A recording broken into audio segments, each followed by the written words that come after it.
खारू आजींची मेजवानी. खारू आजी आता खूपच म्हाताऱ्या झाल्या होत्या. त्यांची शेपटी पूर्वी इतकी झुपकेदार राहिली नव्हती. अंगावरचे दाट केस कुठे कुठे विरळ होऊ लागले होते.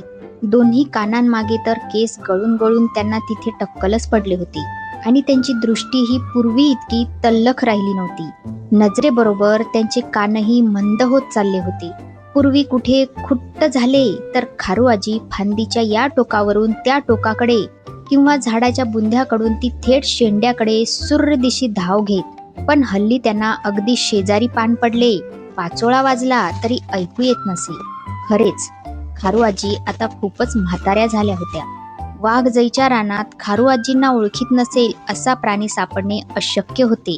तिथले कितीतरी पशु आणि पक्षी यांचे जन्म खारू आजींच्या डोळ्यादेखत झाले होते. त्यांची मुले बाळे लहानाची मोठी होताना खारू आजींनी पाहिली होती. उंदीर, ससे, रानचिमण्या, कावळे, मोर, कोल्हे, साळुंक्या, अस्वले, तरस, वाघजाई मधली सगळी छोटी पोरे खारू आजींच्या घरी नेहमी खेळायला येत. तिथे अगदी धुमाकूळ घालीत. खुर्चीवर बसून वाघजाई समाचार वाचताना किंवा पिंपळाच्या पानावर रेशमाने पाना फुलांची चित्रे भरताना खारू आजी त्या पोरांकडे मोठ्या प्रेमाने बघत. ती फारच दंगा करू लागली तर त्यांना खोटे खोटे दटावीत.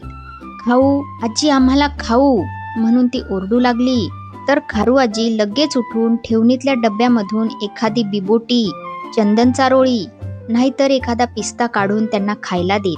खारू आजीच्या घरी मुले खेळताहेत म्हटल्यावर त्यांचे आई बाप अगदी निर्धास्त असत. खारू आजींना लहान मुले भारी आवडायची. त्यांच्या घरी मुलबाळ कुणीच नव्हते. बिचाऱ्या खारू आजी आपल्या 3 खोल्यांच्या छोट्या सुंदर घरात अगदी एकट्या होत्या. म्हणूनच त्यांना मुलांचा भारी लळा होता. आणि आता तर खारू आजी म्हाताऱ्या झाल्या होत्या. पूर्वीसारखे त्यांच्याने रानात लांबवर जावत नसे, झाडावर चढवत नसे. त्यामुळे अलीकडे त्यांच्या घरी पूर्वीसारखे भरपूर खायलाही नसे. शेतातल्या कोवळ्या लोंब्या, भुईमुगाचे दाणे, वडाची लालबुंद फळे, चिंचेची कोवळी लुसलुशीत पाने हा त्यांचा आवडता आहार. पण हल्ली हा सर्व साठा घरात करून ठेवणे त्यांना जमत नसे. वाघजाईच्या रानात राहणाऱ्या सर्व पशुपक्ष्यांना खारू आजींची ही परिस्थिती माहीत होती. त्याबरोबरच खारू आजी किती स्वाभिमानी आहेत हेही त्यांना ठाऊक होते. म्हणून ते सारे जण युक्तिप्रयुक्तीने खारू आजींकडे सतत काही ना काही खायला पोचवीत. कधी छोट्या ससूचा वाढदिवस झाला म्हणून त्याच्या आईने खारू आजींकडे भुईमुगाच्या कोवळ्या शेंगा पोहोचत्या कराव्यात, तर कधी आपल्या छोट्या पिल्लांच्या बारशाचे म्हणून मेथीच्या भाजीचे कोवळे शेंडे खुडून ते उंदीर काकूंनी खारू आजींकडे नेऊन द्यावेत.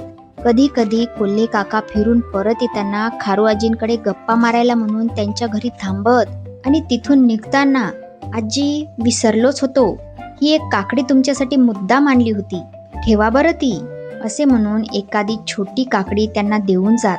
कधी अस्वलराव त्यांना मधाचा एखादा बुधला आणून देत. अशा रीतीने वाघजाईतले सर्व प्राणी खारू आजींना जपत, त्यांची काळजी घेत. आपल्या मुलांबाळांवर प्रेम करणाऱ्या भोळ्या भाबड्या साध्या सरळ खारू आजी त्यात साऱ्यांना भारी आवडत असे. त्यात काही कमी पडू नये असे सर्वांना वाटे. खारू आजी भोळ्या भाबड्या होत्या खऱ्या, पण वाघजाईच्या रानातल्या सगळ्या पशुपक्ष्यांचा आपल्यावर किती लोभ आहे हे त्यांना चांगले समजत होते. ही सर्व मंडळी सतत आपल्याला काही ना काही देतात. आपल्या अडीअडचणीच्या वेळी आपल्याला मदत करतात. आपले दुखले खुपले बघतात. याबद्दल त्यांना फार कृतज्ञता वाटे. उपकाराच्या त्या ओझ्याने त्या अगदी दबून जात. आपल्यासाठी इतका त्रास सारख्या घेणाऱ्या या प्रेमळ शेजाऱ्या पाजाऱ्यांसाठी आपण काय करावे, त्यांचे उपकार कसे फेडावेत हे त्यांना कळत नसे. आणि मग कधी कधी खारू आजींना भारी अवघडल्यासारखे होई. एके दिवशी मात्र खारू आजींना एक युक्ती सुचली. त्यांना वाटले, वाघजाईतल्या साऱ्या मंडळींना आपण आपल्याकडे जेवायला बोलवावे. झाडून सारे पशु, सारे पक्षी, त्यांच्या बायका, त्यांची पोरे बाळे सर्वांना एक झक्कास मेजवानी द्यावी. झाले. हा विचार सुचल्याबरोबर खारू आजींना फार आनंद झाला. एकदा बेत ठरल्यावर मग काय, खारू आजी उत्साहाने कामाला लागल्या. त्यांनी प्रथम 3 खोल्यांचे आपले घर केर काढून धुवून पुसून अगदी लख्ख केले. दिवाणखान्यात नवी धुतलेली सतरंजी अंथरली. त्यावर पांढरी शुभ्र चादर घातली. दारा खिडक्यांना धुतलेले झुळझुळीत पडदे लावले. ताटे वाट्या पेले बशा धुवून लख्ख करून ठेवल्या. हात पुसायचे छोटे रुमाल देखील धुवून घड्या घालून तयार ठेवले. मग खारू आजी फराळाचे पदार्थ करू लागल्या. लाडू, वड्या, चकल्या, शंकरपाळी, चिवडा असे साहित्य तयार करून त्यांनी डबे भरून ठेवले. मुख्य पक्वान्न होते श्रीखंड. त्यासाठी त्यांनी दूध तापवून विरजून चक्का लावून ठेवला. मेजवानी दुसऱ्या दिवशी होती. दुपारी श्रीखंड करून ठेवावे आणि संध्याकाळी पुऱ्या कराव्यात, म्हणजे मंडळी आली की लगेच जेवायला बसतील असा खारू आजींचा बेत होता. मेजवानीची सगळी तयारी झाली आणि एक अडचण खारू आजींच्या ध्यानात आली. एवढ्या साऱ्या मंडळींना आमंत्रण द्यायचे कसे? वाघजाईचे रान फार मोठे होते.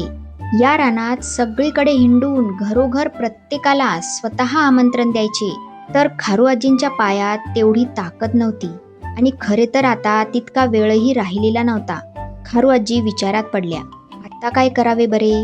विचार करता करता खारू आजींची नजर खिडकीबाहेर गेली. रस्त्यावरून सुरक्या चालला होता. उड्या मारीत, गाणे गात. सुरक्या हा ससे नानांचा सगळ्यात धाकटा मुलगा. हत्ती खेळकर, खोडकर आणि नादिष्ट. तो शाळेला जात नसे की घरात काही कामही करीत नसे. दिवसभर रानातून सुरसूर पळायचा, एकटा एकटा खेळायचा, गाणी म्हणायचा, मज्जा मज्जा करायचा. तो सुरसूर धावे म्हणून त्याला म्हणत सुरक्या. खारू आजींनी सुरक्याकडे पाहिले, मात्र त्यांनी ठरवले सुरक्यालाच सर्वांना आमंत्रण द्यायला सांगायचे. त्यांनी हाक मारली, सुरक्या इकडे ये बेटा जरा. टुनटुन उड्या मारीत सुरक्या ताबडतोब खारू आजींसमोर येऊन उभा राहिला. सुरक्या, माझे काम करायचं, करशील? सुरक्या गाऊ लागला, हो हो, तुमचे करीन काम, नको दाम. द्यावे मजला 2 बदाम. देईन रे बदाम देईन, पिस्ते देईन, पण माझे काम कर बाळा. काय काम? बोला आजी. सुरक्या हसत हसत म्हणाला, हे बघ, उद्या संध्याकाळी माझ्या घरी मेजवानीला साऱ्यांनी यायचं. वाघजाईच्या रानातल्या प्रत्येक घरात, बिळात, कोट्यात, घरट्यात जाऊन साऱ्यांना हे कळवायचं. साऱ्यांना आमंत्रण आहे म्हणून सांगायचं. कळलं? सुरक्या पुन्हा गाऊ लागला, कळलं. चिमणा चिमणीचं लगीन जुळलं, वराड सगळं मांडवात वळलं. अरे हे काय बडबडतोस खुळ्यासारखं? मी काय सांगितलं समजलं ना तुला? सगळ्यांना माझा निरोप कळव. उद्या संध्याकाळी माझ्या घरी जेवायला यायचंय. साऱ्यांना सांगशील ना? घोटाळा नाही ना करणार? खारू आजी काकुळतीला येऊन म्हणाल्या, सांगतो खारू आजी, साऱ्यांना सांगतो. घोटाळा नाही करणार, नाही विसरणार. सुरक्या पुन्हा हसत हसत बोलला आणि उड्या मारीत, गाणे गात लगेच निघून गेला. सुरक्याच्या दूर जाणाऱ्या आकृतीकडे खारू आजी बराच वेळ बघत राहिल्या. हा नादिष्ट मुलगा आपले काम बरोबर करील की नाही असा त्यांना प्रश्न पडला. पण करणार काय? शेवटी सुरक्यावर विश्वास ठेवून त्या घरात वळल्या. उद्याच्या मेजवानीची राहिलेली तयारी करू लागल्या. सुरक्या उड्या मारीत खेळत दूर निघून गेला. भरपूर खेळून दमून घरी आला. रात्री जेवला आणि ढाराढूर झोपला. कसली मेजवानी नि कसले काय, त्याला मुळी आठवणच राहिली नाही. दुसऱ्या दिवशी सकाळी तो उठला, पुन्हा रानात खेळायला गेला. सकाळ तशीच निघून गेली आणि दुपारी मात्र सुरक्याला एकदम खारू आजींच्या निरोपाची आठवण झाली. त्याने चमकून आपली जीभ चावली आणि लगेच तो धावत सुटला. संध्याकाळ व्हायला थोडा वेळ राहिला होता आणि आमंत्रणे तर साऱ्यांच्या घरी पोहोचवायची होती. पण सुरक्या होता चप्पळ ससा. त्याने भराभर उड्या मारीत सारे वाघजाईचे रान पालथे घातले आणि प्रत्येक घरात, बिळात, कोट्यात, घरट्यात त्याने खारू आजींचे मेजवानीचे आमंत्रण पोहोचवले. इकडे खारू आजींनी दुपारभर खपून श्रीखंड तयार केले. पुऱ्या लाटून तळून काढल्या आणि नवा पोशाख घालून केसबीस विंचरून त्या पाहुण्यांची वाट बघू लागल्या. 6 वाजले, 7 वाजले, 8 वाजायला आले तरी एकही पाहुणा येईना. बिचाऱ्या खारू आजी वाट बघून बघून त्या दमल्या, निराश झाल्या. त्यांना वाटले सुरक्या निरोप पोहोचवायला विसरला, आपली सगळी तयारी फुकट जाणार. एवढे मोठे खाण्याचे जिन्नस, श्रीखंड, पुऱ्या वाया जाणार. त्यांना फार वाईट वाटले. निराश होऊन त्या बिछाण्यावर आडव्या झाल्या. बघता बघता त्यांना गाढ झोप लागली. खारू आजी झोपल्या आणि एक एक पाहुणा येऊ लागला. सुरक्याने निरोप पोहोचवायला उशीर केल्यामुळे त्यांना यायलाही जरा उशीर लागला होता. पण बघता बघता सारे पाहुणे जमले. मोर, पोपट, साळुंक्या आल्या. ससेराव, तरस नाना, अस्वल भैया, वाघू अप्पा, लांडगे शेठ, झाडून सगळी मंडळी आली होती. अगदी बायका मुलांसकट आली होती. उघड्या दारातून पाहुणे आत येऊ लागले, पण स्वागत करायला खारू आजी कुठे होत्या? त्या तर बिछाण्यावर डाराडूर झोपल्या होत्या. पाहुण्यांना वाटले म्हातारी मेजवानीसाठी राब राबली, आता थकून गाढ झोपली आहे, कशाला तिला जागे करायचे, त्यापेक्षा आपणच आपले जेवायला वाढून घ्यावे, जेवावे आणि आपापल्या घरी निघून जावे. मग काय, लगेच बायका, पुरुष व पोरे कामाला लागली.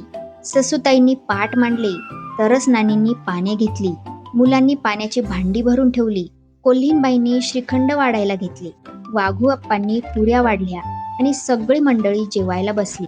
सर्वांनी फराळाच्या पदार्थांवर आणि श्रीखंडपुरीवर छान ताव मारला. मुले सुद्धा गोंगाट न करता मुक्काट्याने जेवली. जेवणानंतर बायकांनी फराळाचे रिकामे डबे जागच्या जागी ठेवून दिले, मुलांनी पाण्याची भांडी धुवून घेतली, तरस नानी आणि कोल्हीनबाई यांनी ताट वाट्या घासून स्वच्छ केल्या आणि मग खारू आजींनी आधीच तयार ठेवलेले विडे खाऊन मंडळी घरी जायला निघाली. जाण्यापूर्वी वाघू अप्पांनी सर्वांच्या वतीने एक पत्र लिहून ते खारू आजींच्या उशाशी ठेवले. पत्रात मजकूर होता, प्रिय खारू आजी, मेजवानीचे सगळे पदार्थ छान झाले होते, आम्ही पोटभर जेवलो, फार फार मज्जा आली, आभार. आपले वाघजाईकर शेजारी. मंडळी आपापल्या घरी निघून गेली. दुसऱ्या दिवशी सकाळी खारू आजींना जाग आली. त्या बिछाण्यावर उठून बसल्या. डोळे चोळीत चोळीत त्या स्वतःशीच म्हणाल्या, म्हातारपणामुळे काय स्वप्ने तरी पडतात बाई मला. रात्रभर घरात गडबड चालल्यासारखे वाटत होते, दिवे जळत असल्याचा सारखा भास होत होता, भांडी वाजत होती, मंडळी बोलत होती, हसत होती, काहीतरी मेले स्वप्न. रात्रभर मेजवानीच आपली स्वप्नात, बाकी या सुरक्यांनी चांगलाच घोटाळा केला. एवढे मोठे जेवण फुक्कट गेले. खारू आजींनी उसासा सोडला. मग त्या बिछाण्यावरून उठू लागल्या, तोच त्यांच्या उशी लगत ठेवलेला कागद खाली पडला. खारू आजींनी कागद उघडून वाचला. त्या आश्चर्याने थक्क झाल्या. मग लगबगीने उठून त्यांनी डबे उघडून पाहिले, ते रिकामे होते. भांडी पाहिली, तीही रिकामी होती. फळीवर ताट वाट्या नीट लावून ठेवल्या होत्या, केर काढला होता. सारे घर कसे लख्ख होते. एकूण खारू आजींची मेजवानी थाटात पार पडली होती.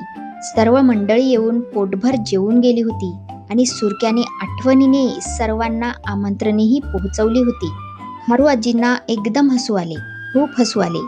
त्या हसतच राहिल्या. मग हसता हसता त्यांचा गळा एकदम दाटून आला. त्यांना हुंदका फुटला. त्यांचे अंग थरथर कापू लागले. बिछाण्यावर पडून त्यांनी आपले तोंड दोन्ही पंजात झाकून घेतले आणि त्या मोठ्याने रडू लागल्या.